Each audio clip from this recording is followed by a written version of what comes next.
"Mummy," said Zaid, "I'm meeting someone by a special pond. It's someone of whom I'm most fond. But it may be a little hard to find. So please help me, if you'd be so kind." "Why, of course," said Mummy. "I don't mind. A pond shouldn't be too hard to find." So they set off, walking along through a park and way beyond, until they stumbled upon a dark, green, murky pond. "That's not the pond we're looking for," said Zaid. "Its water doesn't look yummy. The special pond is sweeter than honey," "Sweeter than honey? said Mummy. How delicious that pond must be. And if you find it, just who do you hope to see?" "He told me have patience," said Zaid, "until you meet me."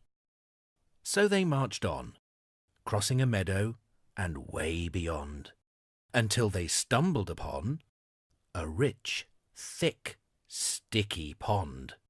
"No, that can't be it," said Zaid. "Its colour is dark like the night. The special pond is brighter than milk white," "Brighter than milk white? said Mummy. How delightful that pond must be. And if you find it, just who do you hope to see?" "He told me have patience," said Zaid, "until you meet me." So they rambled on, into a forest and way beyond, until they stumbled upon a bright, white, sparkling pond. "Oh, that's not the one," said Zaid. "I can jump across it in a few strides, but it would take me a month's ride to cross just one of the special pond sides," "A month to cross one side? said Mummy. How gigantic that pond must be. And if you find it, just who do you hope to see?" "He told me have patience," said Zaid, "until you meet me." So they trekked on, up a mountain and way beyond, until they stumbled upon a vast, deep, steamy pond. "Definitely not," said Zaid, sniffing the air.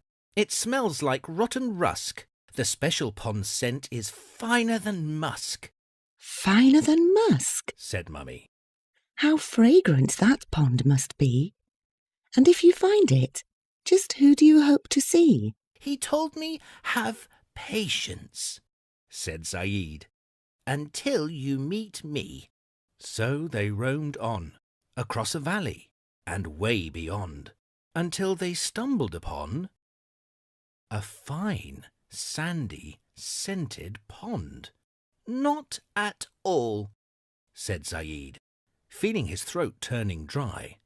"There are no cups here for me to try, but the special pond is sprinkled with cups. More cups than the stars in the sky." "More cups than the stars said in the Mummy. sky?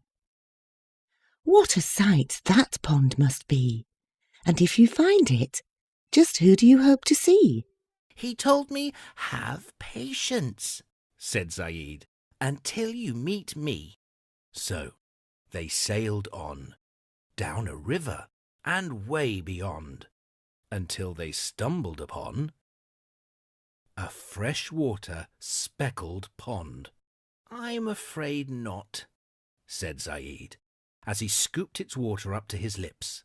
"I still feel thirsty after these sips, but one taste of what the special pond contains, and I'll never ever feel thirsty again," "Never ever feel thirsty again? said Mummy. How can that possibly be? And if you find it, just who do you hope to see?" "He told me have patience," said Zaid, "until you meet me."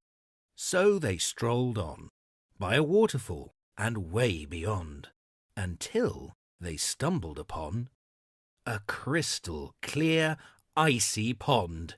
"At last," said Zaid, "a pond of ice," "Thank God," said Mummy. "that should suffice." "Not quite," said Zaid. "The special pond is far more cold. and is fed by paradise streams twofold, one stream of silver and the other of gold.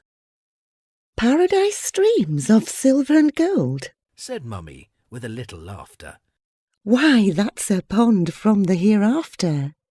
And now I know just who you hope to see.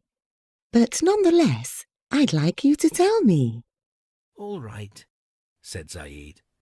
Since we've come so far, I hope to meet... Find out who Zaid hopes to see along with the unexpected end to the story by reading the Prophet's Pond book. Click the link in the description section below to get your copy.